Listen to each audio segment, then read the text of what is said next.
Hey guys, here we go with the new video format.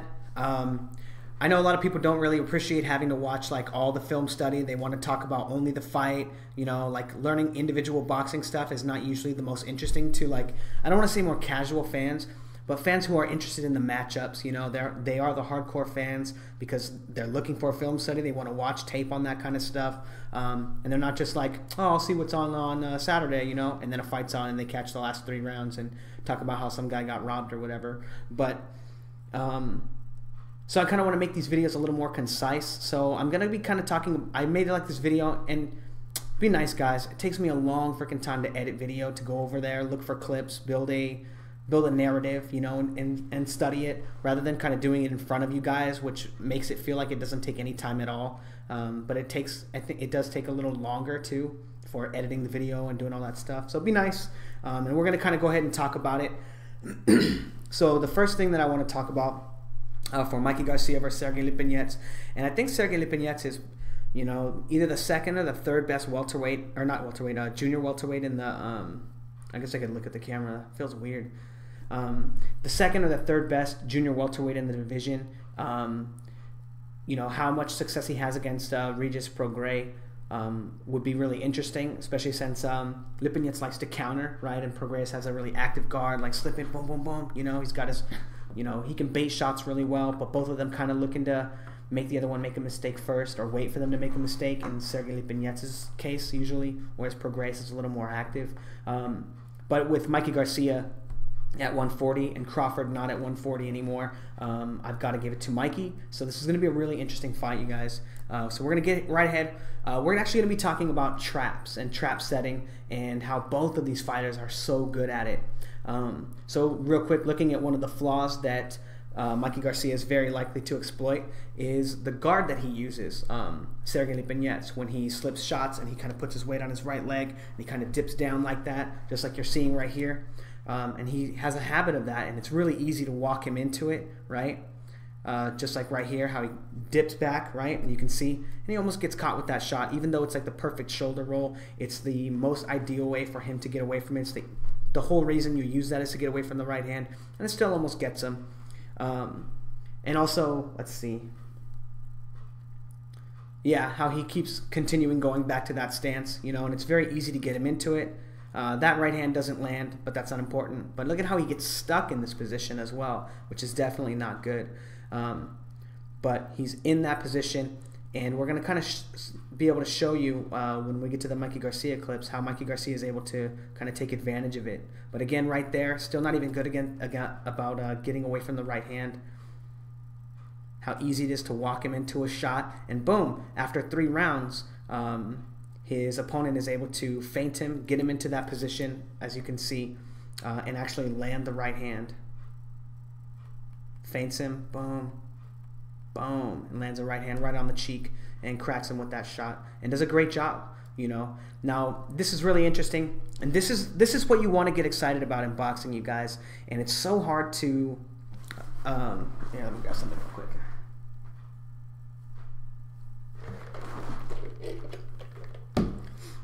It's so hard for people to see this in a fight, or see this like when they're watching it, right? You really got to do film study. You really got to go back and look at it and really give it a good look. But this is beautiful boxing from Mikey Garcia. This is the first round. You know, I think he's thrown only 2 punches in this fight so far. Both jabs. One of them got him countered. And his style for pressing forward, you know, we'll talk about that a little later, but look at how he feints him right here, and Broner goes into that, like a variation of that same, you know, shoulder roll, right? But he knows that right hand is coming, so he ducks away from it, right? A few seconds later, shoots the jab, right? Not a hard probing jab, right?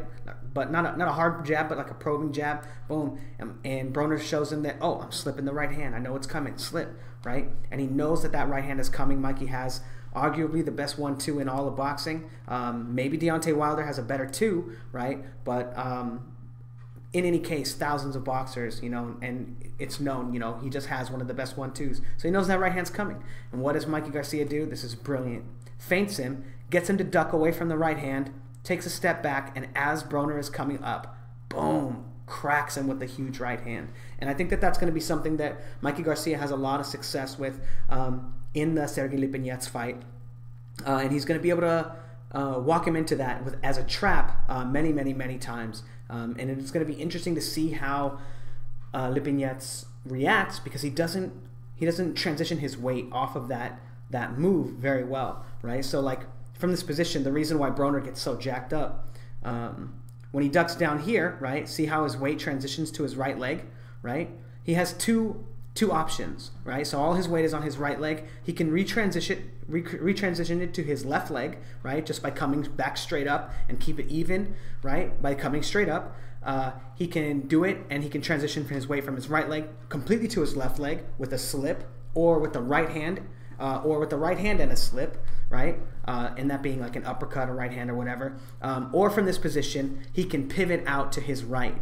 Right, so his weight is on his right leg, and he'll just push off and kind of pivot out to his right, and that'll put him off the line. You know, now the one where he pivots off the line, understanding he needs to get off the line, or also he could control Mikey Garcia, right, with his left hand, and just put his left hand out and kind of wait for it, and keep an eye on Garcia without moving out of this position. But what was I saying? But you have to be aware of like all of the things that you can do from this position, and unfortunately for Broner, right? So moving out to the right side, right? Just having defensive responsibility, and the other one where you slip to the inside of Mikey Garcia because you know another shot's coming. Again, understanding that punches are coming, and you got to keep moving your head when you're on the line with your opponent, or be punching your opponent, right? But unfortunately, Broner comes straight up to transition his weight, and that's why he gets caught with that shot. And that's something that Sergey Lipinets has a very big problem with, is being able to get off the line after he moves in that position. After he kind of turns away, boom, like this, he just gets stuck there because he just moves back and hops backward, and he's not able to get off the line very well. But also, Sergey Lipinets is very good at setting traps as well. He's got some great ones in his fight.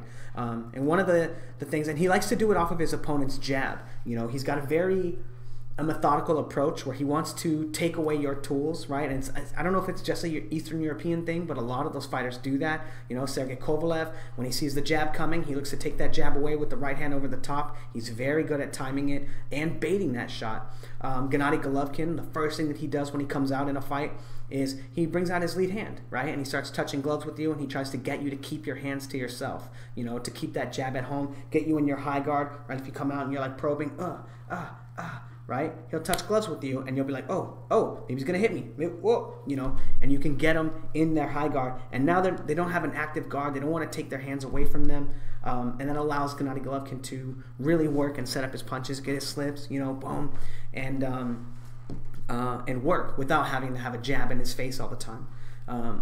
But anyway, so Lipinets likes to work off the jab, and as you can see here.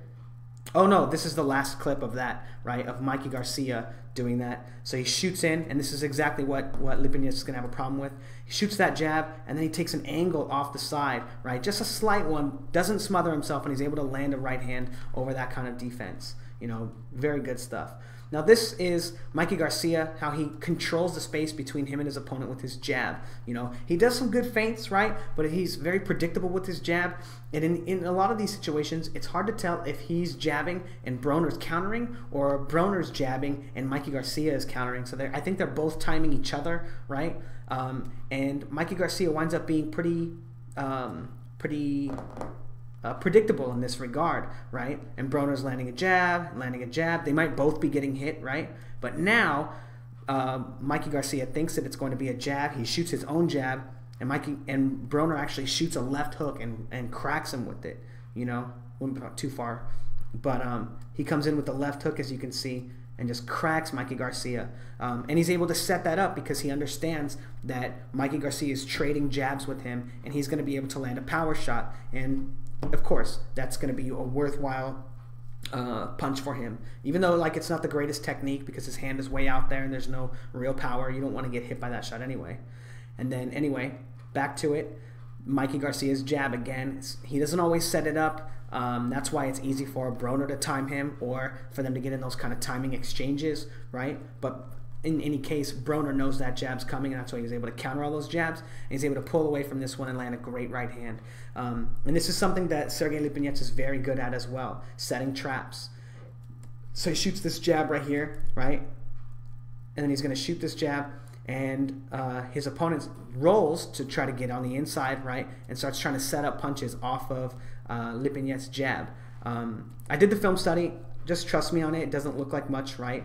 But he notices that after Lipinets jabs, because he's not getting countered or whatever, he just takes a step back and moves straight back. And then he starts setting up punches off of it. Boom, shoots that jab. And then he knows that Lipinets is not going to be punching because he's moving off the line or he's taking his step back, and he goes to counter him. And now Lipinets is setting up a trap off of that. Boom, and lands that shot all in the first round, right? Like, look at how beautiful this is. He comes in, shoots that jab. He knows that his opponent is trying to set up counters and trying to get better with the timing, all in the first round. So he stays there, covers up so he can catch and counter in case there was one right on time, right? If it was like a right hand, right? And then boom, catches him with the left hook because he knows he's trying to set punches up. And you saw that first time where he came in and he rolled or whatever. That was showing up that he was trying to set up hooks, right? And Lipinets is able to set up a beautiful trap right here off of the timings of baited jabs, right? So all those ways that Broner was able to either control Mikey Garcia or they were controlling each other because they both understood that the timing of the jab was coming. Lipinets is not going to have a problem figuring out when the jab is coming either to set up traps on top of it. But beautiful work from both fighters. Now, this is some stuff that I have a few problems with, right?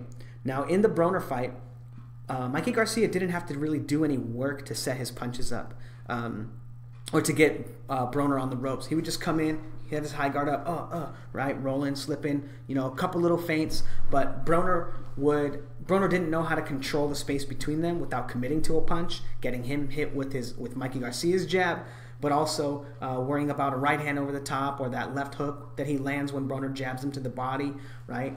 And Broner didn't understand that he needed to be feinting and controlling that space to keep Mikey Garcia from occupying it.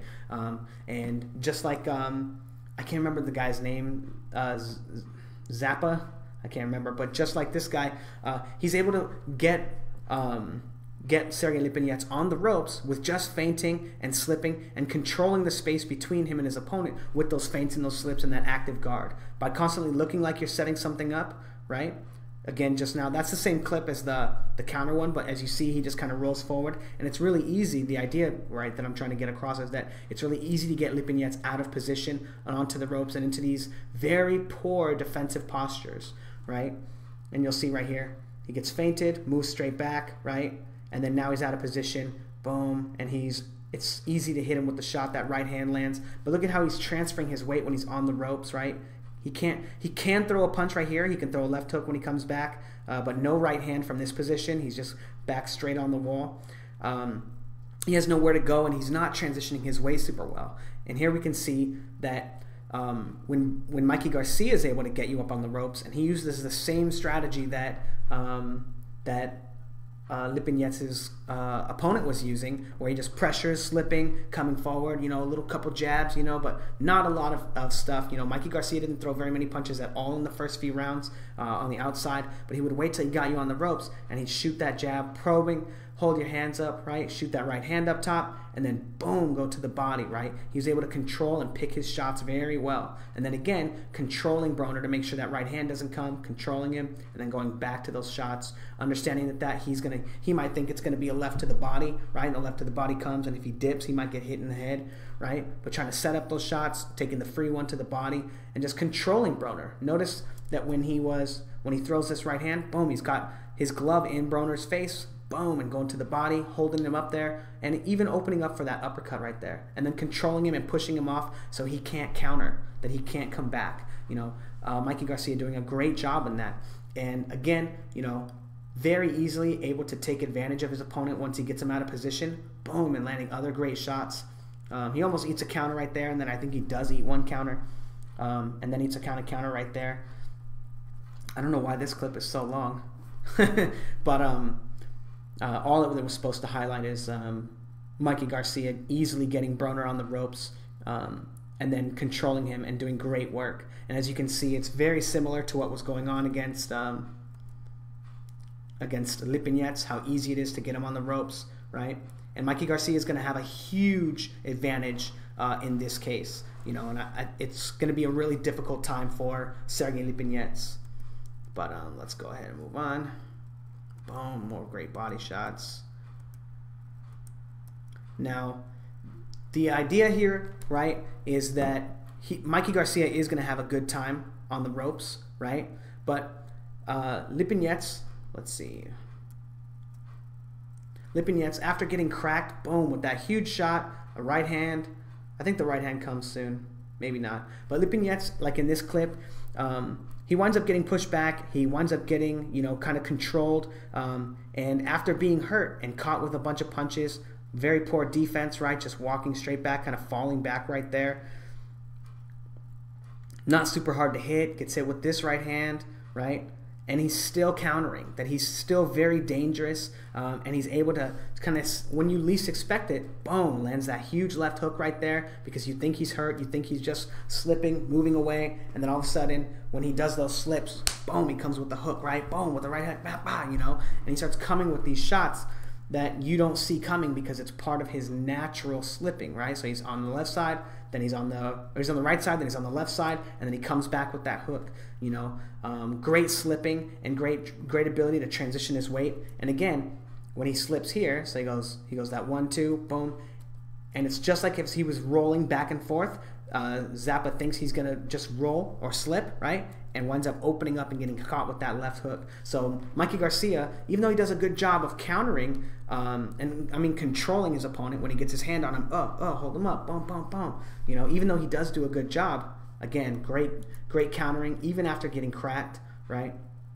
Even getting cracked with that right hand, still live to land huge punches just by slipping, and he can hide them because that's part of his kind of lackluster defense. But Mikey Garcia is going to have to worry about that. Even though that's going to be the flow of the fight, it's going to be very similar to the Broner fight, I think. I think that Lipinets is going to do a better job, but he's also going to be open for more shots because he's not as fast and twitchy, and he doesn't have as good of like ability to move around the ring and like slip and move off the line like Broner did. But it's going to be more action-packed, I think, because of that. And I think that the trap setting is going to belong to the... I think they're both going to have great traps, but I think that Lipinets is going to have the advantage, but I don't think that he's going to be able to execute them as well as Mikey Garcia. But I think that he's going to have better traps. I think Mikey Garcia might surprise him that he's not as vulnerable for the traps because a lot of times... once he sees what's coming, you know, he does know how to make adjustments, and I'm not sure that Lipinets can, you know, especially with his limited movement, the way that he kind of gets stuck in positions, like when he'll be in this position and then he's just like, you know, moving like this and not transferring his weight, and he just gets stuck on the ropes, you know, and it's not... I think that's going to be a huge problem for him, like especially once he gets stuck on the ropes. It'll be a question of whether or not Mikey Garcia is able to knock him out before he's able to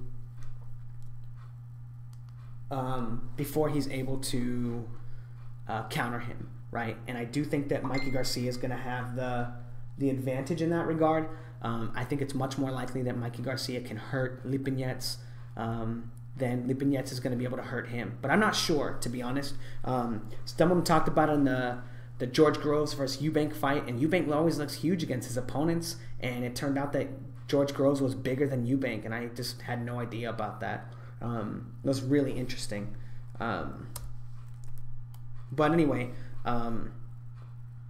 yeah, so anyway, I think that it's going to be a very interesting flow. I think it's going to be a little tentative in the beginning. I think that Lipinets' kind of poor style of defense is going to allow Mikey Garcia to be much more active, especially in the early rounds, and that's going to be a huge problem for Lipinets, whose main source of like real offense is like trap setting. You know, he doesn't really set up a lot of punches. He's kind of slow in that regard. He looks to make you make mistakes or figure out what mistakes you're making and then bait them. So he's very crafty in that regard, but he's not proactive enough, I don't think, to really worry Mikey Garcia. Because Mikey Garcia is also a very, very, very smart fighter. Like this trap that he sets on Broner right here, like it blew my mind, because after I saw that punch, I was like, okay, I got to go back and rewatch the whole round to see how he set that up, because that was just too good to be seen with your naked eyes.